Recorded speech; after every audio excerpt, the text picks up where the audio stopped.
Idi Amin. Known as Big Daddy by his supporters and the Butcher by his critics, Idi Amin went from being a dirt-poor boy from a town in northwest Uganda, so remote nobody knows its name, to becoming the third president of Uganda and a speaker on the global political stage. He was infamous for his ruthless stomping down of perceived traitors, expulsion of non-Africans, his widespread terror, and his taking joy in humiliation. Idi Amin's exact birth date is uncertain, with historians estimating anywhere between 1925 and 1928 as the true date. When Amin was born, his parents split, and it's believed he was largely raised by his mother, although he still saw his father infrequently. He grew up in the West Nile province among the Kakwa people, a small Islamic tribe who had settled in the region just a few decades prior.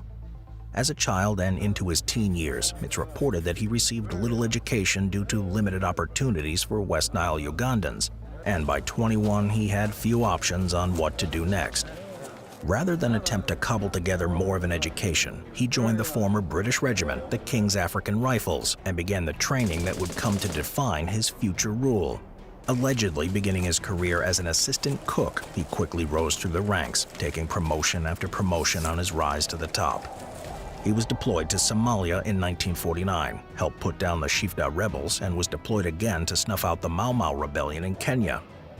Along with being a skilled soldier, he was also quickly gaining a reputation for his cruelty. Amin showed so much unnecessary brutality during interrogations that it almost derailed his military career, but instead he was promoted to Effendi in 1959, the highest possible rank for a black African soldier in the British military. In addition to his military prowess at the KAR, Amin was also a skilled boxer, becoming a renowned Ugandan amateur boxing champion. His physical prowess and affinity for conflict spanned across his professional and personal life. Uganda was pushing towards independence as the 1950s came to a close, and Amin made a key alliance with Apollo Milton Obote, the leader of the Uganda People's Conference.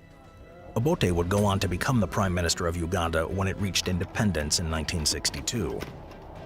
Amin was made a lieutenant in Obote's Ugandan army. His first order for Amin was to stop the cattle stealing in the north.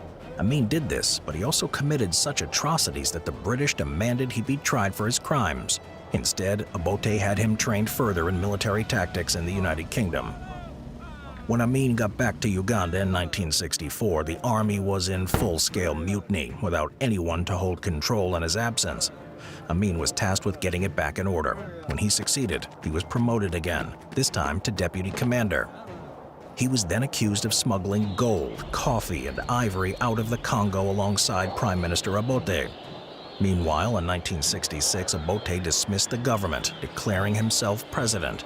The allure of power drove Amin's ambitions higher and higher. He continued to hoard funds from smuggling and illicit arms dealing with Sudanese rebels, all the while fortifying his position in the Ugandan military.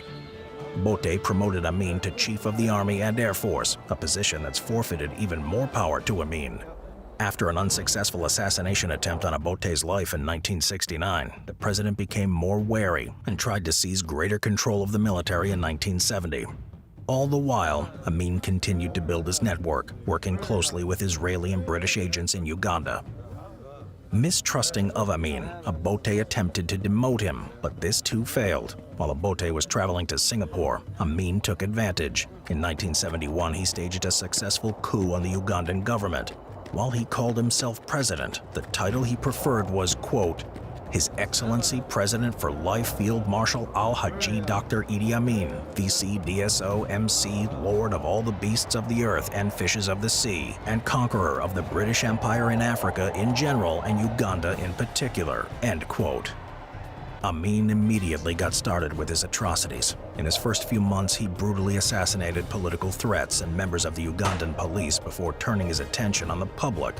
Quickly, he disposed of the Chief of Justice, the Anglican Archbishop and the Vice-Chancellor of Mekari University, among other high-ranking officials.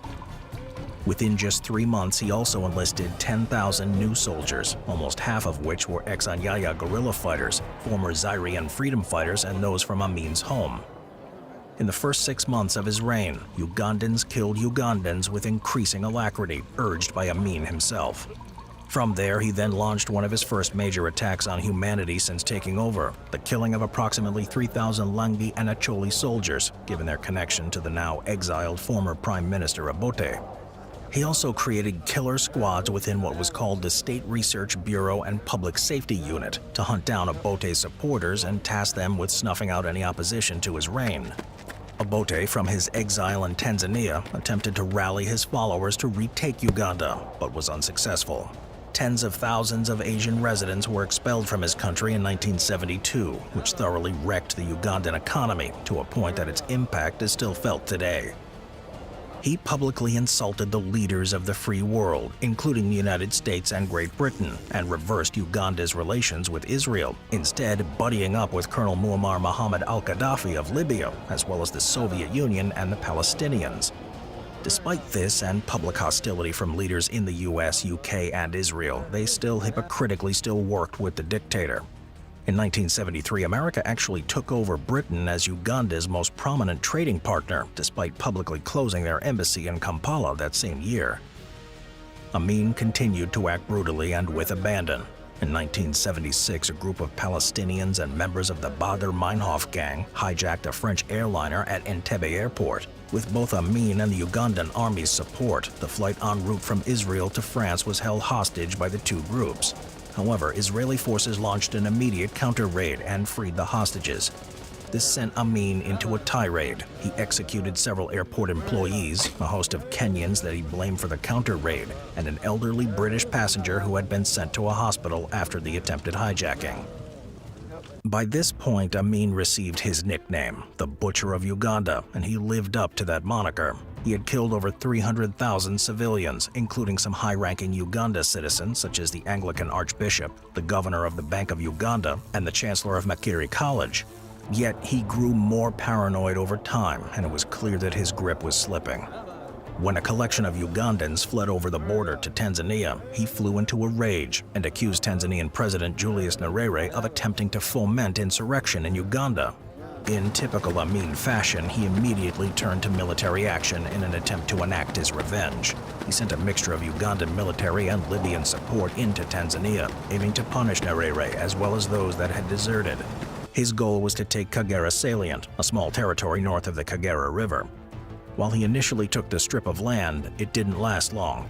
Just 2 weeks later, Nyerere launched a counterattack with the help of Ugandan rebels. The momentum quickly went against Amin as the rebels and Tanzanians took Kampala. Amin's military was driven back to the capital, and when it became clear he wasn't going to win, Amin fled the country, leaving the Ugandan rebels to put Yusufu Lule into the role of president, effectively ending Amin's bloody reign of terror. Amin's retreat took him to Libya, where he stayed for a decade under the care of al-Gaddafi before he moved on to Saudi Arabia. There, he lived out the rest of his days until he died in 2003, never held accountable for the crimes he committed.